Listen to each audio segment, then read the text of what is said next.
This is an SM Media production.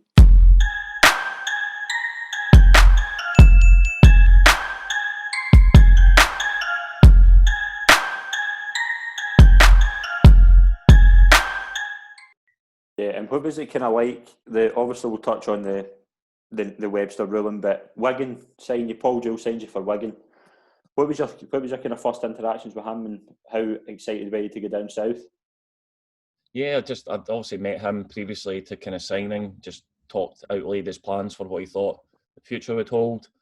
So yeah, quite keen. I think Wigan was probably one of the teams that was the most proactive under the circumstances, because obviously nobody really knew what was going to happen with the Webster ruling or the outcome of that. So people were a bit, yes, we were really interested, but we're not willing to kind of take all the time and effort into finding out exactly what's what.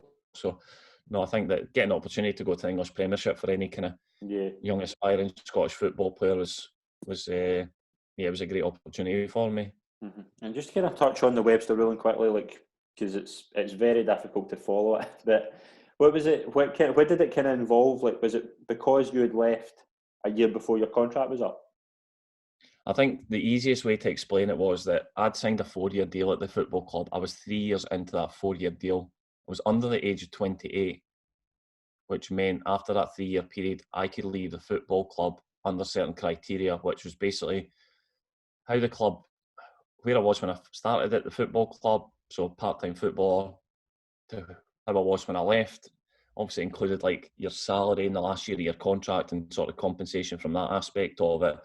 So I think the disparity came when Hearts were looking for £4.5 million.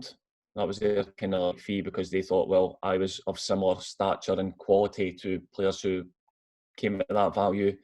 And the PFA was like, no, we're not sure that criteria. And that's probably where the uncertainty came for other football clubs. Like, well, is it going to come back at 150,000 or is it going to come back at £4.5 million? Which, for any football club to commit to that. And ultimately, I think during that bit, I was liable for that as well. So whatever the fee came back at, it was me personally who was liable to pay that outstanding fee. But the one good thing about Wigan was that they said, regardless of what the fee comes back, we will pay that, which puts your mind at ease a little bit. So yeah, I think that was probably the biggest challenge for other football clubs during that time, to think. Definitely. And like, how hard was it, like, for you going through like court cases while you're just trying to focus on getting to play football? Like, how hard was that for you? Yeah, really difficult. I think, every so often you would get a letter through the door from a big legal law firm putting you under pressure to try and act in a certain way. Can we resolve this issue? So it was sad. But I think, as I said to you before, once I'd made my mind up, that was it. I was doing it, and I was going the whole way. I wasn't, there was obviously parts of that going, would you just like to come back to Hearts? Even after I joined Wigan, I still had contact from like Roman Romanoff and Pedro going, oh yeah, why don't you just come back? I'm like, I've signed for Wigan. Like, why would I be coming back? It wasn't an easy process, and I don't think it was made any easier by the manner in which people were conducting themselves. Yeah, you made your debut for Wigan in a 4-0 win against Man City. Like, who were the good characters in that Wigan team? I'll touch on one. I want to touch on one later on, but who was the kind of good ones in that? Well, there's also a little Scottish contingent there, so people like Jig, Teely, the boys were great for me when I first went down. People like, I played with Leighton Baines, who was a young footballer coming through at Wigan, was outstanding. Arian Dazou was of similar ilk to Elvis as well at centre half. The club had signed like Emil Heskey, which probably not too dissimilar in terms of a physicality and a way about him, a bit like Mark De Vries. He just had a great way about him as a human being. He achieved an unbelievable in his football career, but when he walked in the changing room, you would never have known any different. Just a lovely guy, and did really well at Wigan. So people like Denny Lanza as well, Dutch internationalist. There's real quality. When I went to Wigan, that was one of the things that took me by surprise a little bit. Some of the boys who I hadn't heard of were international footballers. I'm thinking a club like Wigan, where avoiding relegation's seen as success, they've got some unbelievable players. Mm-hmm. And one player I want to touch on was Jimmy Bullard. Just how mad was he? He left probably at the same time I was kind of arriving at the football club, but you obviously hear stories. I heard the story about Jimmy when he used to have like a plunge pool at the training ground, so it'd be filled up with ice and cold. And Jimmy would be in there with Philo, who was the goalie, Australian goalie, who was a bit older.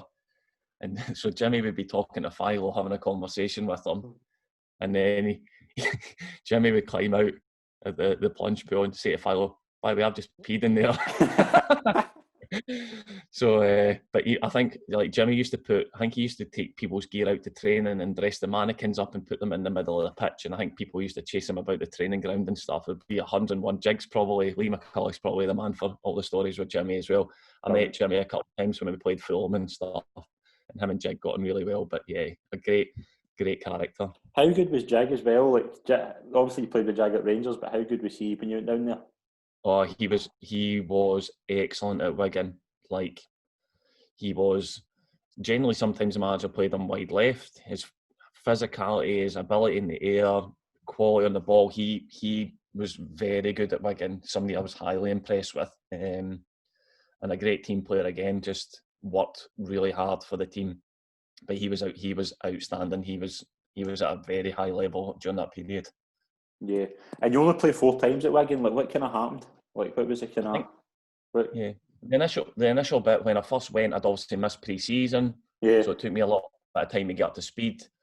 Played. I don't think I ever lost a game in the Premiership, which is probably unusual for people. But and just probably there again, maybe not performing to what the manager thought I could perform at, or other people were doing better. So probably ultimately just not good enough. How tough was the Premier League? Yeah, like, just I think that probably one of the things for me, when you get down there, because you've watched it for a long period of time, sometimes when you get down there, it's a bit of a reality check to go, right, I'm actually here now. And you probably, that sense of belonging, going, do I really belong at this level? But you need a bit of time to adapt. And that's obviously something that I didn't get because maybe I wasn't good enough, or I wasn't good enough. But yeah, the level of opposition, I would call it proper football. When somebody wants to pass a ball to somebody, it generally tends to get there. And when they do what they do, it's because they mean to do it and just moving a ball up a pitch. And do you kind of, looking back, do you regret making the move down south, or was it just unfortunate how it turned out? Yeah, I think unfortunate in how it turned out in terms of even circumstances. Obviously, the manner in which I left Hearts, when I first went to Wigan, they're like, "Oh yeah, we'll offer you a 4-year deal." So I was like, "Great, sign." Go down to sign. They're like, "Oh, it's only 3 years," and I'm like, "Well, why is that?" And I think they thought that I was going to be doing what I did at Hearts to Wigan, but yeah, and Wigan, Hearts was exceptional circumstances, and I was like, "Oh," and they're like, "Oh yeah, don't worry about it. We'll sort it out later on." And I'm like, doesn't make me feel great. Like, as in, you've said one thing and now you've changed it to something else because, we'll sort it out later. And it never really materialised. And that's a byproduct of it. As I say, ultimately, playing catch up, played a little bit, not enough, and basically wasn't good enough. Yeah, and when do you kind of first hear the rumblings that Rangers were interested in bringing you back to Scotland? Probably not until the sort of January time, early part of January. And I also remember I must have drove up the road one night and I had a voicemail from Jig going, "Webby, where are you? Where are you going?" But yeah, so no, just that. And I think because of circumstances, even like family life as well, we obviously had our oldest one. My wife was pregnant with the second one. She was due in the April. And when you get an opportunity to go to Rangers, you don't turn it down. And I wouldn't have turned it down. So as much as getting to the Premiership, I would have thought would have been a great experience. It probably didn't materialise the way it should have. So just fortunate enough to get an opportunity to go to Rangers. And who was trying to sign? Was it Paul Le Guen that tried to sign you, or was it Walter? Yeah, it was Walter Smith. I think that was a transitional period between. Because you signed the same day Le Guen left, and it always confused me. Like, was Le Guen trying to sign you, or? No, I think that probably like any football club, they'll have a database of players. Do you know? And I always remember when I first went in at Rangers, Walter Smith had said, "Yeah, I'm delighted you're here." So, and obviously I'd worked with him previously at international level as well. So, I get the fact sometimes there's a little bit of a crossover. And when you signed, like, how big a privilege was that to sign for Rangers for you? Like, obviously you played against them, but how good was it to be the first signing in the Walter Smith reign? Yeah, when you get to clubs like that, it's an institution. When you walk through the doors, whether it's the training ground or the stadium, it's like unbelievable history, an unbelievable feeling. Just yeah, just you feel like you've arrived at a huge football club. The speculation or the media attention that goes with it, everything that goes with it, the people that work there, the amount of people that work there, the people that do all sorts of stuff that you didn't realise happened at football clubs as well. So yeah, just a huge organisation to be part of. Mm-hmm. And just as well, obviously, Hearts made the complaint to FIFA about your move. Like, how did you was it? Did you just feel you were never going to get rid of this Hearts thing? Yeah, I think even that, it was always that. I mean, the legal dispute took about 18 months to resolve, and even at the end of it as well, there was things happening with FIFA or FIFA Pro, and you're like, I don't like now. You look back and you go, I don't understand why that was. But yeah, I think obviously Hearts were keen to get as much out of it as they possibly could as well. So they're always going to fight their case as much as they could, which ended up being hugely expensive for Hearts. Which in the cold light of day, I knew even the summer I'd left Hearts, there was teams coming in with 7-figure bids. I was like, just let me go. Do you know, like Yeah. they never said to me, oh, by the way, such and such has been in for you, or this team or whatever. We could have just said, do you know what?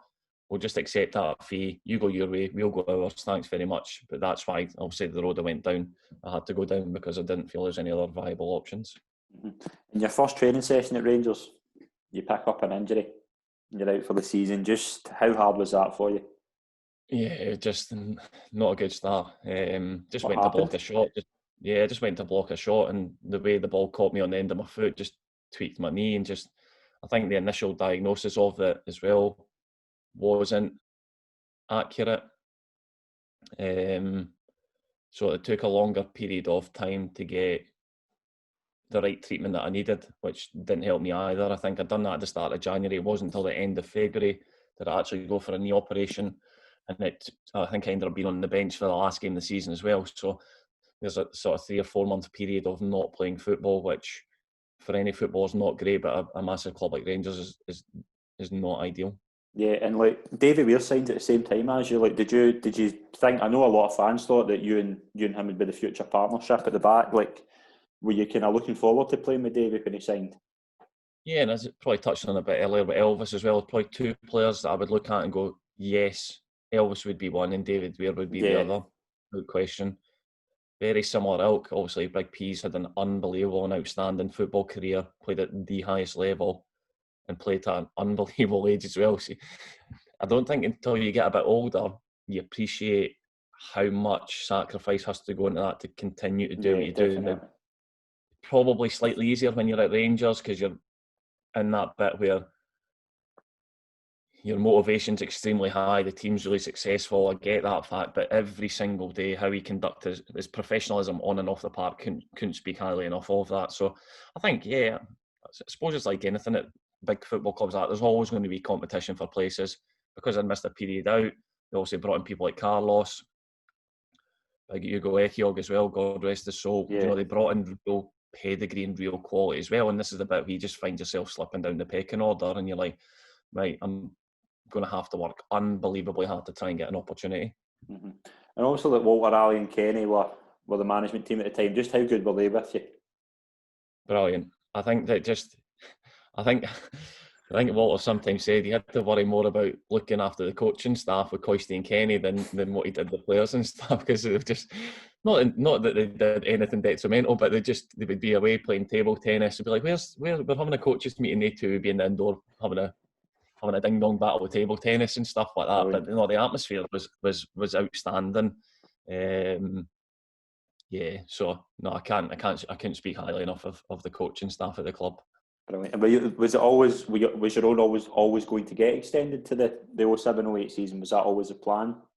Yeah, I think because of the initial period out as well, it didn't benefit anybody. So, and obviously the legal wranglings were still rumbling on as well. So there was still that bit of that in the background as well. So I think that for everybody concerned, it probably made sense to try and get an opportunity to get back and get fit and whatever else it may be. So yeah, I think that was always in the pipeline, but you know, circumstances dictated. Yeah, and obviously, like the season at the 07-08 season, you finally make your debut against Gretna. And I would say it's probably a dream debut for you. You scoring your debut against Gretna. Like, how was the kind of memories of finally making your debut at Ibrox, and what was it like to score? Yeah, just unbelievable. I think because I'd spent such a long period of time injured, and even at the start of that season, FIFA had implemented a 2-week ban for whatever unknown reason. So I'd spent the whole pre-season getting fit, and then I missed the first 2 weeks of the season. Now, whether you do or whether you don't, sometimes that can be crucial, because if other people hit the ground running, you might not necessarily get your opportunity again. So Yeah. that was a bit frustrating as well. But no, I think regarding my debut, be able to score as well. I did say to Boydie, my goal scoring ratio at that point was slightly better than his, a goal every 60 minutes. But no, just delighted to be involved, just to get out on the pitch, because sometimes it can be a long time coming, and the longer it takes, the more you sort of think about stuff as well. So no, I was just delighted to get out and play. And like some of the players that came in that season were brilliant, but Carlos Cuellar's one that I just want to touch about. What was it like in the training ground? Outstanding.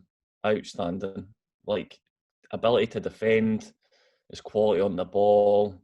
Yeah, just he was real top quality, and that's the part that any city top football club, you find these things a challenge. So for him and like Big P's playing alongside each other, really difficult to break that partnership, and that was the strength that the team had and the squad had during that period.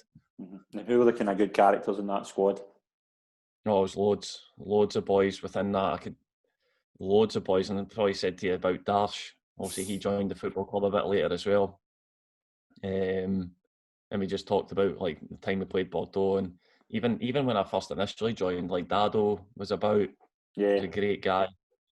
And even the very first time I was sat in the changing room at the training ground, and Dado walked round, and I was kind of sat down the further end, so I got up to kind of go and introduce myself to Dado, and he's like, whoa, he says, oh, we're in the same team now, relax, you don't need to attack me anymore, so just relax, we're teammates are in opposition now. But Dado was a great guy. He used to tell some funny stories, and he would always have a joke as well, and great in amongst the changing room as well. So the initial part of that, but thereafter, loads of boys, like loads, even like Dash was a great character in amongst the change room. You have people like Fergie who, had been there for a long period of time, who just knew.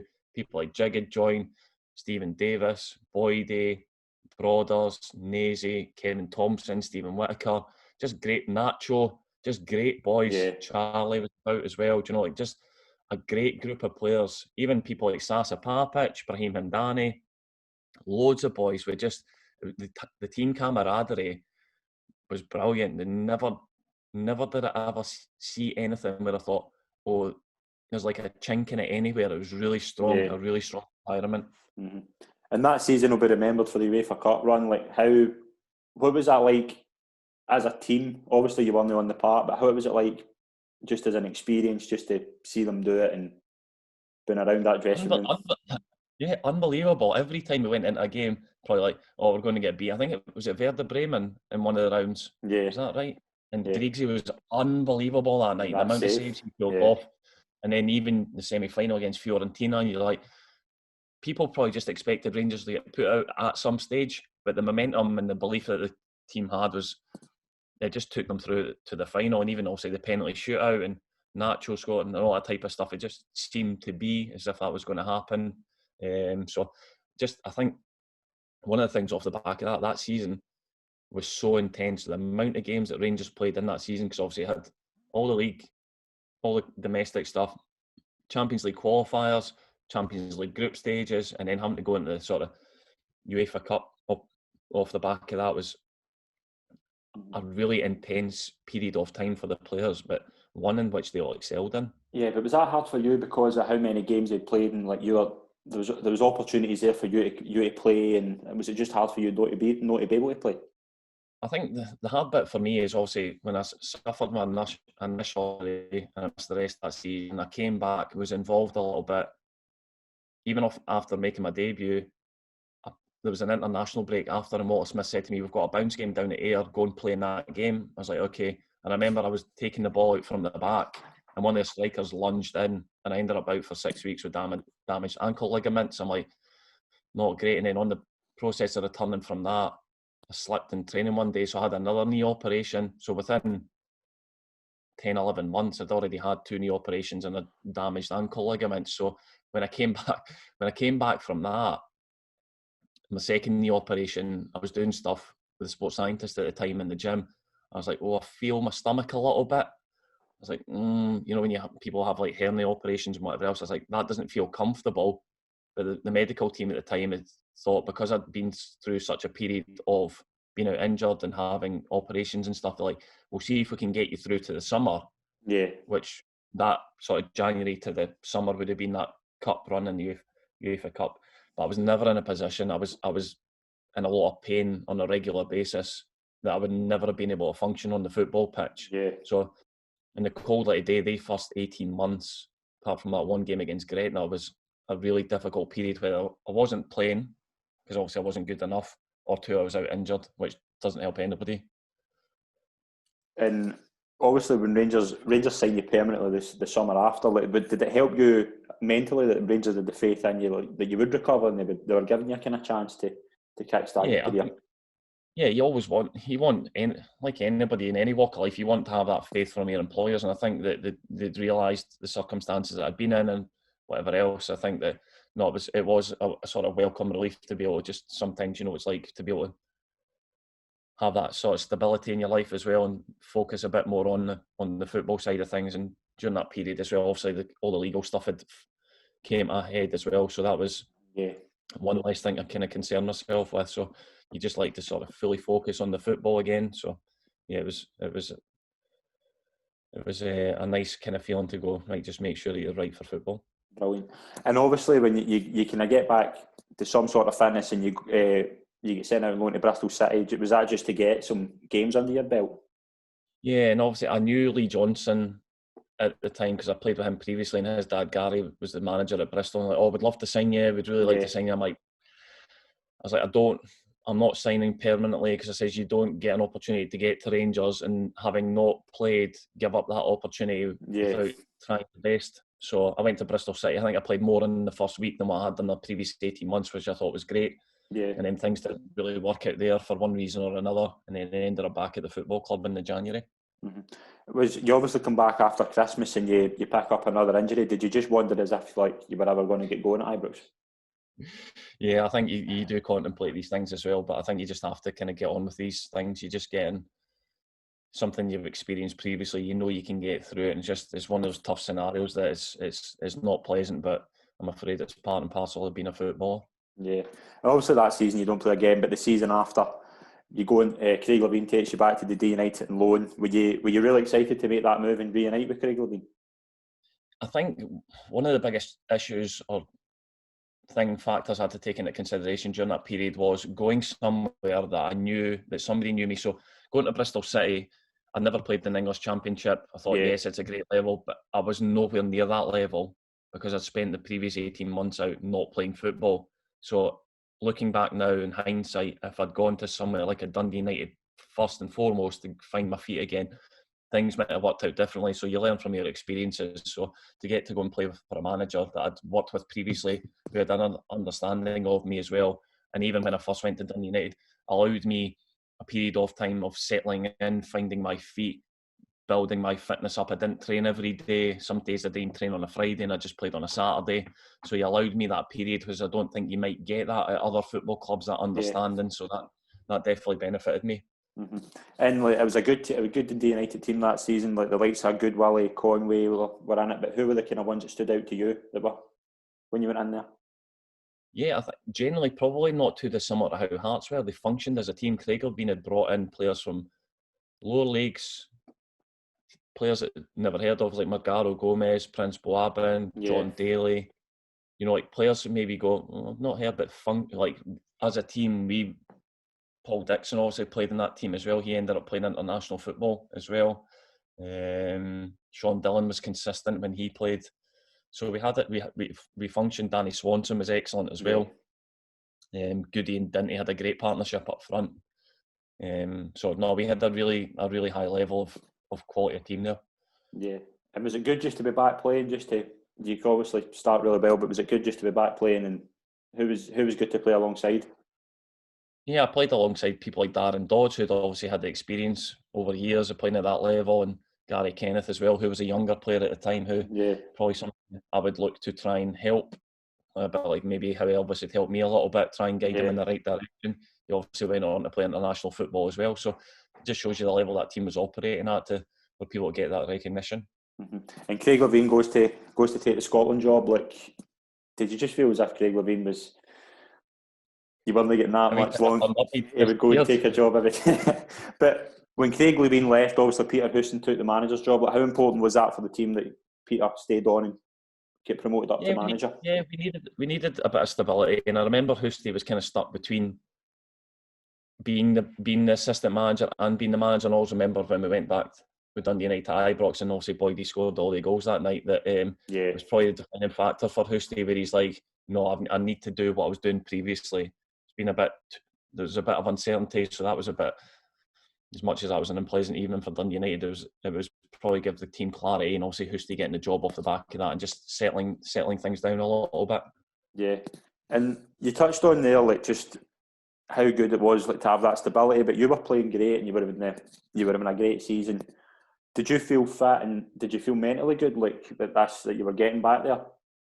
I think, fitness takes a period of time to get back, but I think just doing what you know that you're capable of doing, or challenging yourself, that's the kind of bit I always enjoyed as a football player, is being able to challenge myself against players of a good standard, better standard than me, not just being out competing. That was the bit I enjoyed probably most about being a footballer. So to be able to get that opportunity to do it on a regular basis, having had the previous experiences of being out for a period, then that was great.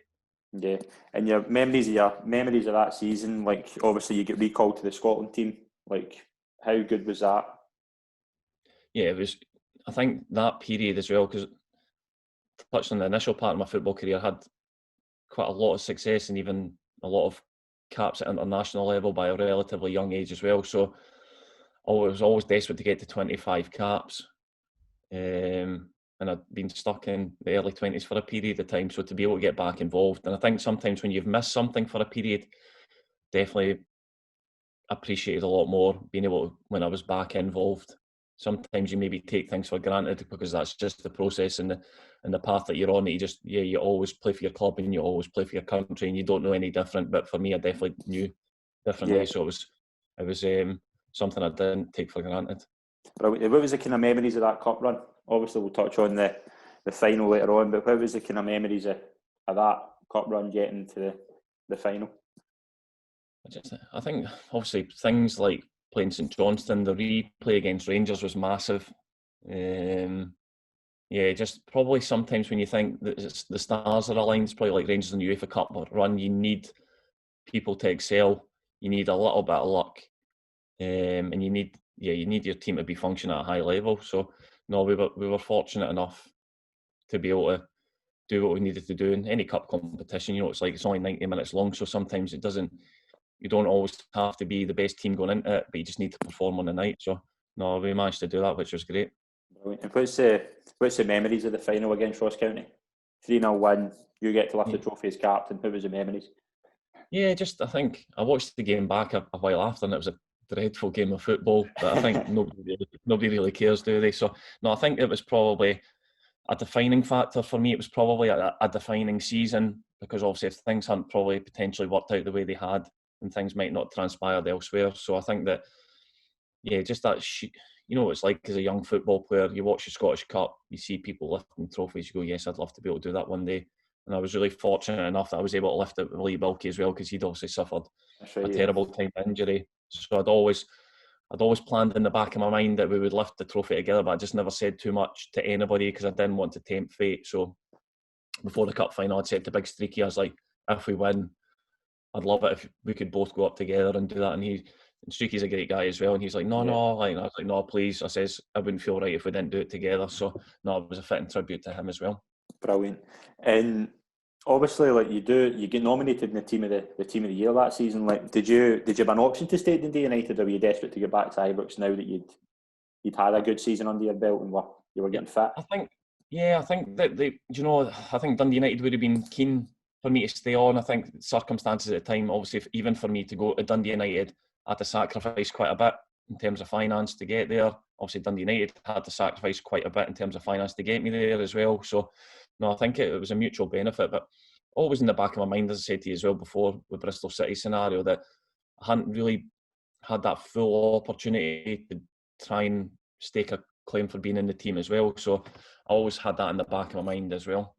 Yeah, and just before we touch on going back to Rangers, like just how good was that season at Dundee United, and like Sir Peter Husson, how good was he for you and the players? Just some of the good memories for that season. Yeah, I think just probably similar to the Hearts scenario as well. A team finishing third out with the Old Firm is seen as is seen as achievement, which it was.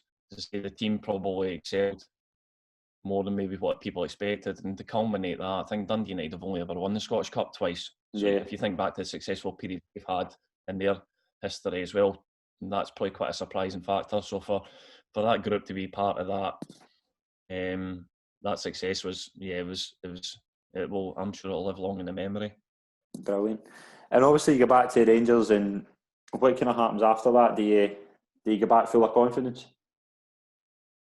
Yeah, I think that's the bit that I've had that good experience. I've had the bit where I've gone, right, I'm maybe looking like I've been back to some sort of level, but yeah, just didn't work out for whatever reason, and ultimately, the reason would be just not being good enough. So yeah, that was another disappointment. But as I said to you previously, the ship keeps sailing.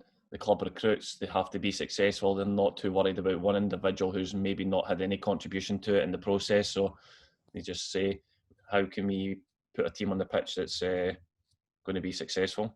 Yeah, and you don't play again.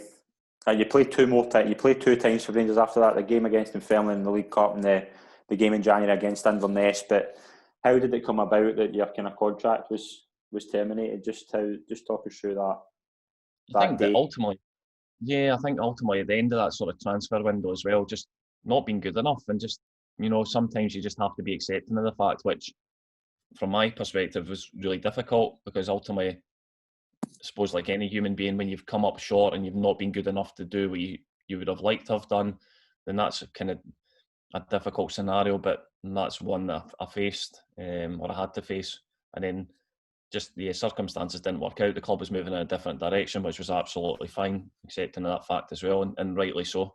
So yeah, just the bit where obviously the end of the transfer window, spoke to Walter Smith on whatever day the transfer deadline day was, that he's like, oh, we've had some interest from Hibs, would you like to go? And I'm like, normally in football you get to hear about things, and with him relaying this information, I was like, that's the first I've heard. And I'm like, no, and I like to think about things a little bit. I Yeah, wouldn't just jump 2-footed in and go, oh yeah, let's just go and do that.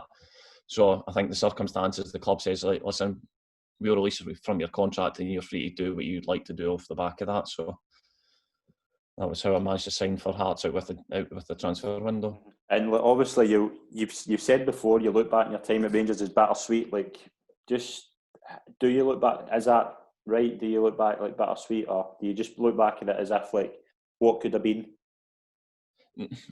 Yes, I think that it's hard in the fact that you get to a huge football club, you get to see the sort of inner sanctum of a football club and how it functions. And the things that I would sort of look at and go, great bunch of boys, an unbelievable football club, a really successful period of time. Now, would I have loved to have played every minute of every match? Yes, I would have, Yeah, undoubtedly so. But ultimately, as I said, I wasn't good enough, but the other players were, and I got to see secondhand what it means to be at a huge football club and what success really looks like. So, yes, it's disappointing because I didn't get to do what I wanted to do, but I think that if I didn't, I always try and look at it like these circumstances. If that didn't happen and things were plain sailing, I would never got the opportunity to go to Dundee United. I've never probably got the opportunity to go back to Hearts. Might not have done. So it's all hypothetical. I was in a circumstance where I didn't do well, and as much as that's unfortunate or whatever else me, that was the circumstances I found myself in. You just have to get on with it. mm-hmm. And you turned down Hibs. Like, was that just because of the affection you had for Hearts? Like, Yeah, and I was quite courteous speaking to Hibs, because I felt, when somebody shows a bit of interest and whatever else, I felt it was the right thing to do to speak to them. But yeah, I don't think it was ever going to materialise that way. So I think that, yeah, when the opportunity came to go back to Hearts, not just from a footballing perspective, but also from a family perspective as well, it was the right thing for me. and Jim Jeffries signed you. Just how excited were you to be back at Tynecastle, and how excited were you to work with the Jet? Yeah, brilliant. Unlike, obviously, probably a manager and a player as well, probably not too dissimilar to maybe Craig Levein, who they know what it means. It's like Walter Smith at Rangers, they just know what it means. When you're in that environment, they know what it's all about. So to be able to get an opportunity to work with an experienced manager who'd been really successful at the football club and everything else, I was really excited to get back. Yeah, and were the Hearts fans good with you when you went back? Like, was there any reminder of the past? Like, was it just let's get pushing on to a new start? I think probably sceptical, maybe to say the least, to start with. I think obviously the circumstances, because I'd never really voiced my opinion when I'd left the football club. I didn't do any interviews regarding any of it. I kept my counsel. I didn't air my dirty linen. So probably the fans didn't have a full understanding of maybe my perspective of it as well. So they obviously had their own. Yeah.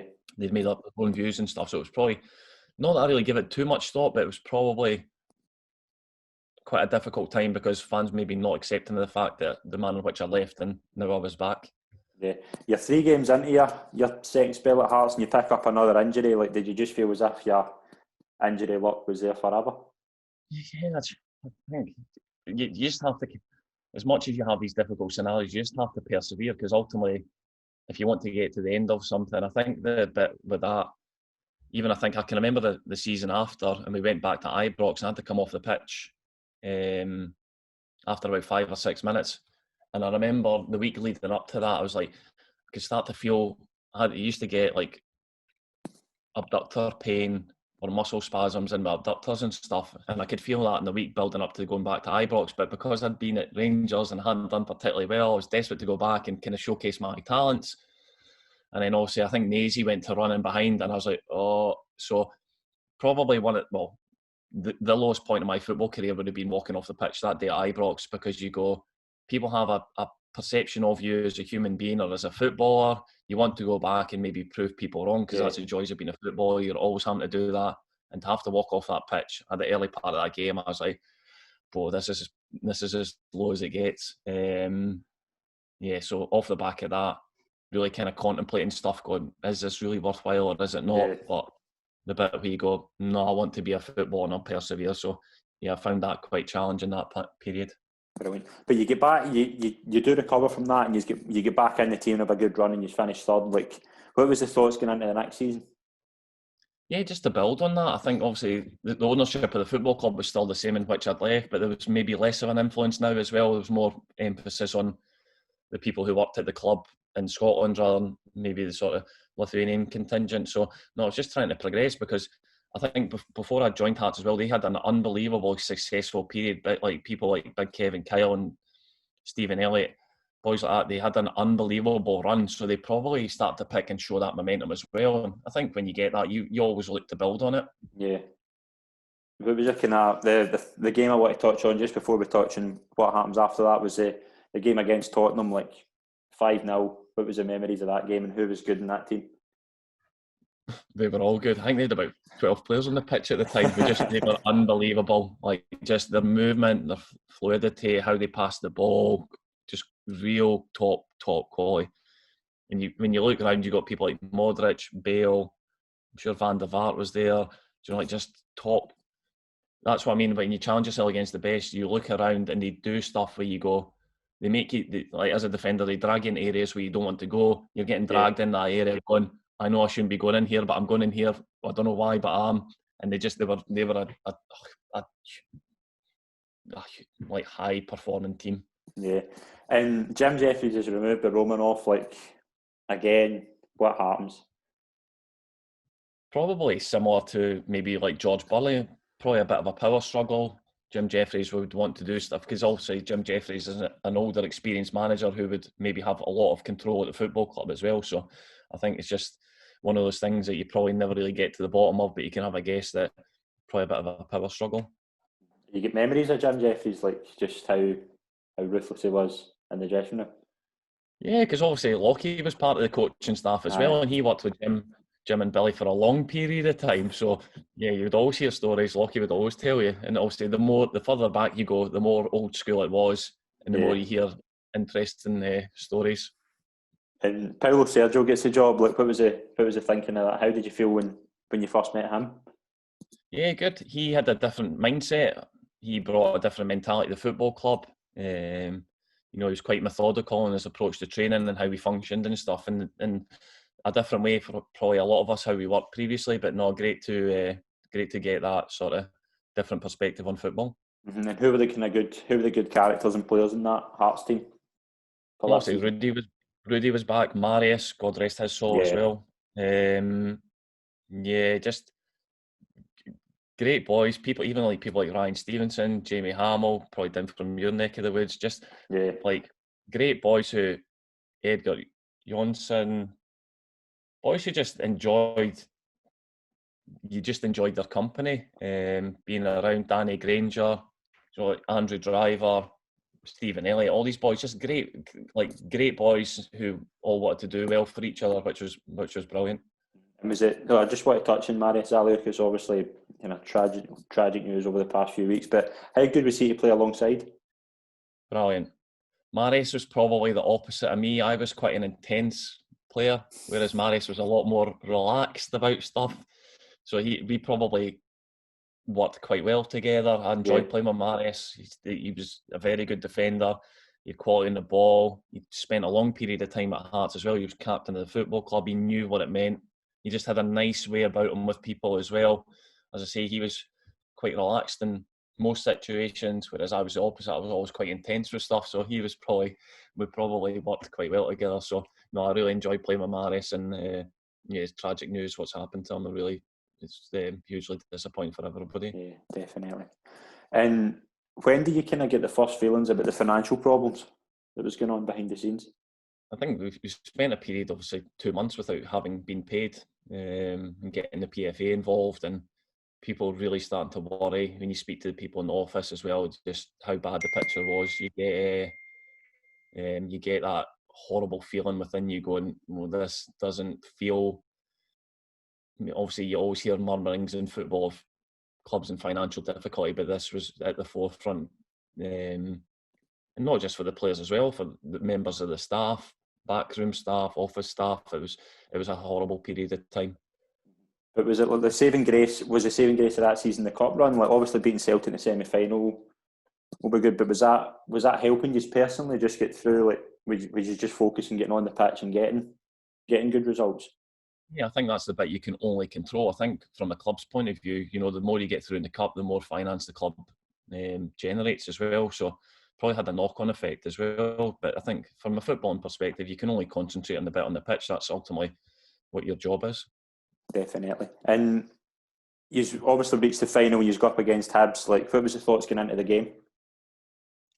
Without saying too much at the time, I genuinely thought we had a really good team, and we always had the edge over Hibs. I was very confident going into that final that if we performed at a level, which you don't always necessarily get in finals, but I thought if we perform to any level that we would beat them, and we did that day. And some people really excelled. People like Andrew Driver probably had one of the best games that he's had during that whole season as well. So we had players functioning at a really high level, and obviously Rudy doing what he does as well. And it was a welcome relief come 10-15 minutes in the second half.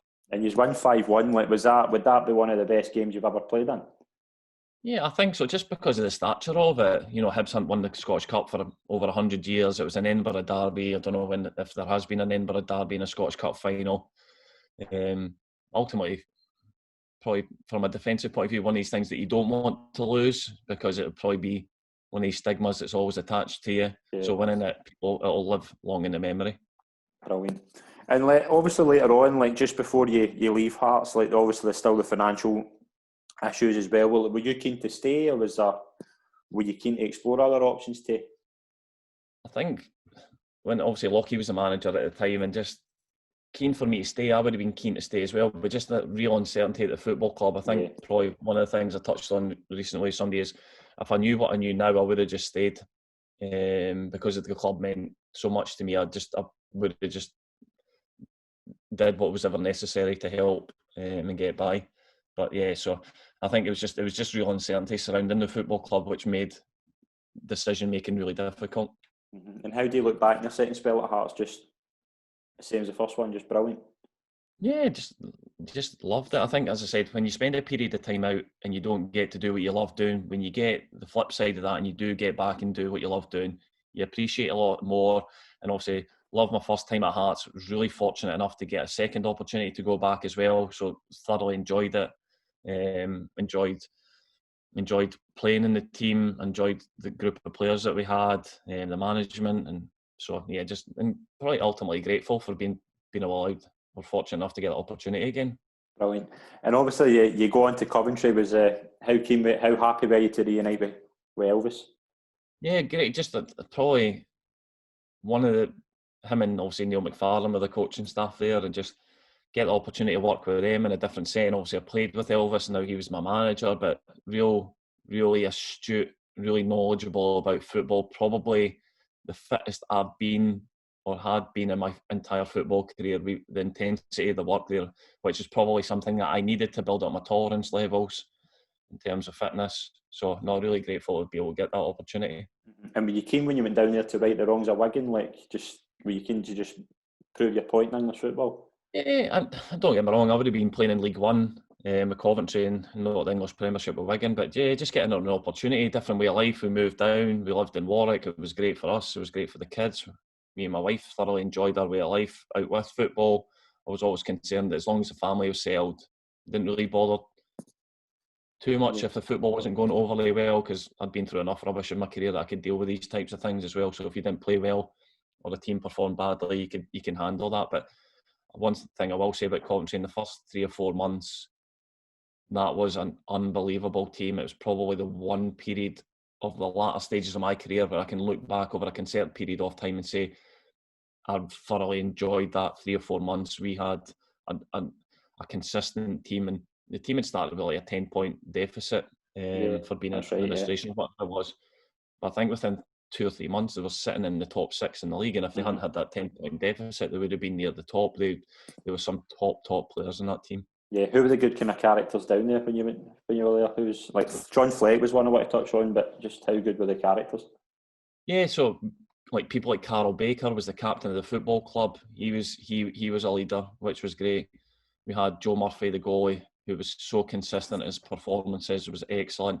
And as I say, the team pretty much picked itself. Callum Wilson played up front. Yeah, Um, yeah, with Leon as well. So we just the team probably with maybe 12, 14 players played every single week. It was quite consistent. Obviously, John was part of that as well, and I was quite curious because I was at Rangers with John as a young footballer as well, and he had undoubted ability. Like the football was so easy for John. I just thought, I wonder if he's applying himself anymore. And when I went to Coventry, his level of work rate yeah, was through the roof.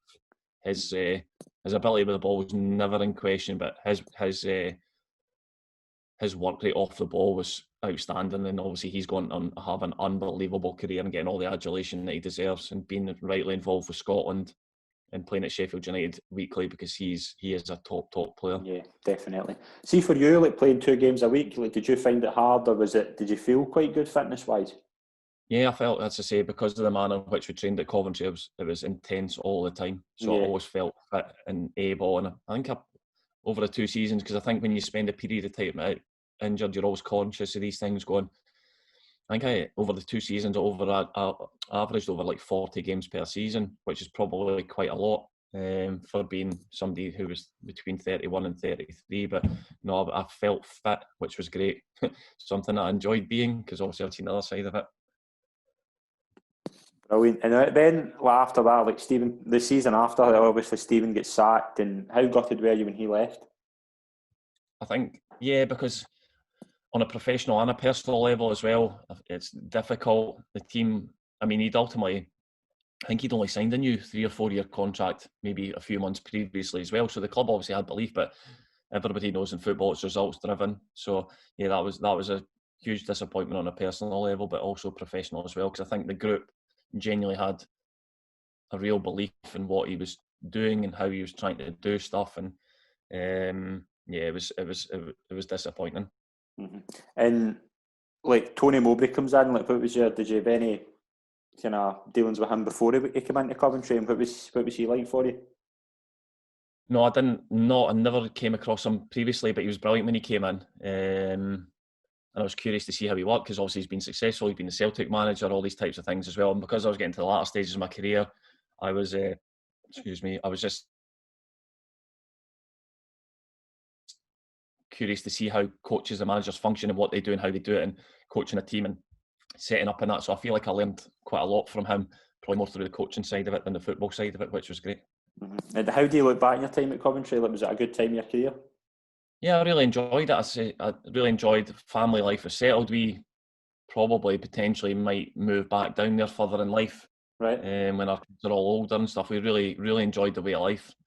And the football was great as well. It says that, especially my first season, that initial part, the team was outstanding. And then, and obviously being able to be an older, experienced player with young players coming through, people like James Maddison came through at Coventry at the time as well. And, just you have that kind of mentorship towards these young human beings and try and put them on the right path so they can have successful football careers. Brilliant. And you come back up to St Mirren under Ian Murray. Like, were you excited to work with him?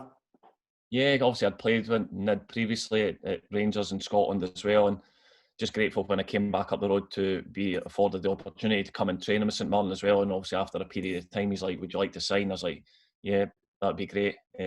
So yeah, and obviously probably at that time as well, lots of young players. The club had maybe suffered relegation the season before, I think it was. So a huge turnaround of players as well, and maybe erring on the side of going with younger players as well, so to try and help them with a bit of experience. Mm-hmm.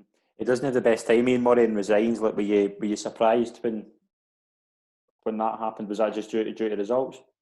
Yeah, I think that's ultimately for any manager. You're judged on results, regardless of how good your work is off the pitch. Ultimately, on a Saturday, you're going to get judged on your performance and your team's results. So I think that was probably the abiding factor in that, which, as I said, over the course of my career, I've always found it disappointing for any managers losing their job, and especially if you know them on a bit more of a personal level. Mm-hmm. And the likes of like Jim Goodwin, Stephen Thompson and Jamie Langfield were there. Like, how good were they along with you for like helping the young boys through? Or was it kind of funny memories as well with them? Great guys, and obviously great for them as well. Not that they ever reminded me that they beat Hearts in the League Cup every so often, but great, and just great experienced human beings who knew what it meant to be at the football club. Tomo is a law unto himself. He's a great guy. He would do some funny things on a football pitch. We'd do a warm up for 10 minutes, and Tomo would just sprint round the full warm up for 10 minutes, not doing what he should have done. There's probably 101 stories with Tomo as well. But great guys to be around as well. Great for the younger players to see people who have been really successful at the football club and how they operate and how they conduct themselves in a professional manner as well. So, I think that side of it, you always try, when you're a bit more experienced, try and pass on a little bit of knowledge to the younger players. Mm-hmm. And Alex Rae takes over. Like, what was he like as a coach? Like, obviously, he was a pretty good character as a player, but what was he like as a coach? Yeah, he was very good. Him and Faz, just probably a bit more transitional as well in terms of, when you go from one manager to the next and player changing and whatever else. So, no, I think that he had quite a successful period at St Mirren. I think that, yeah, he done well. And the season after, the 2016-17, it goes wrong. It kind of goes pretty poorly. It was 4 points in 15 games, and Alex Rae kind of pays the price. Like, what kind of happened at the start of that season? How was it so poor?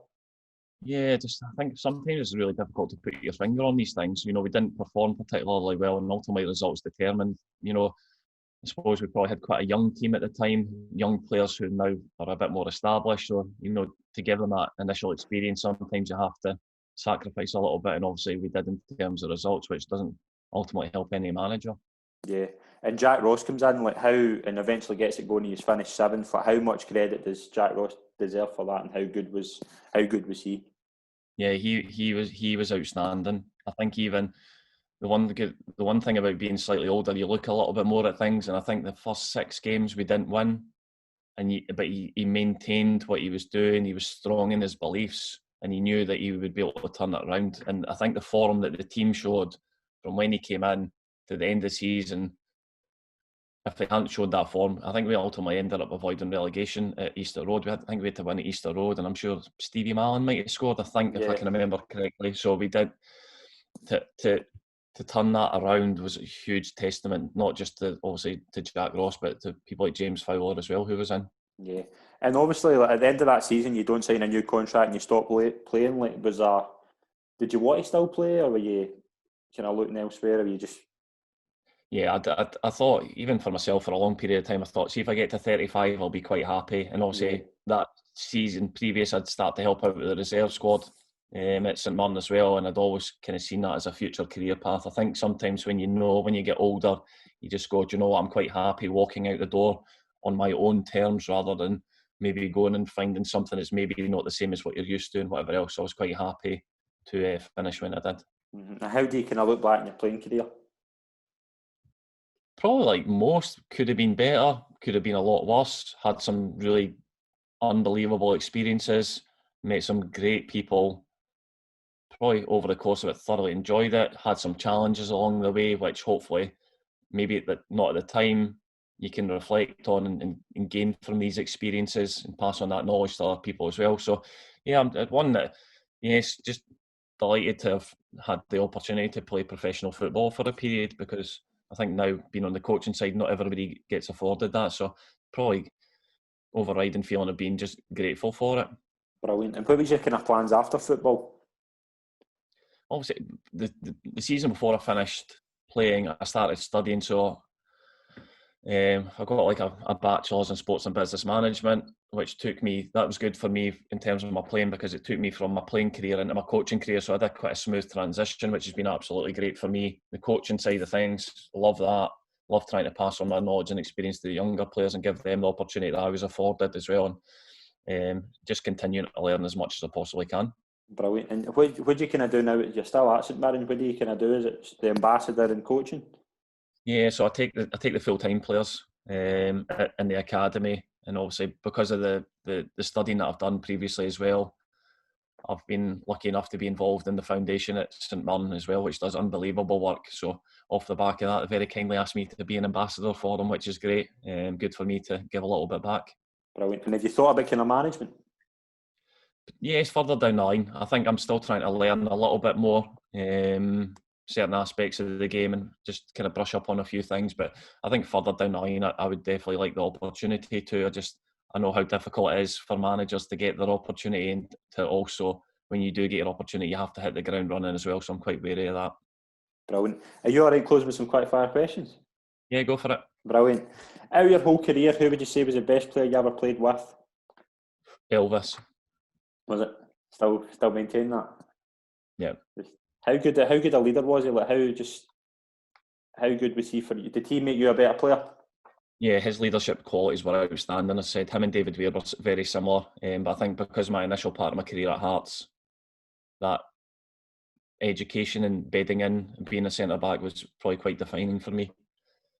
Brilliant. Best player you played against? Raul. Where was that? Scotland, away from home.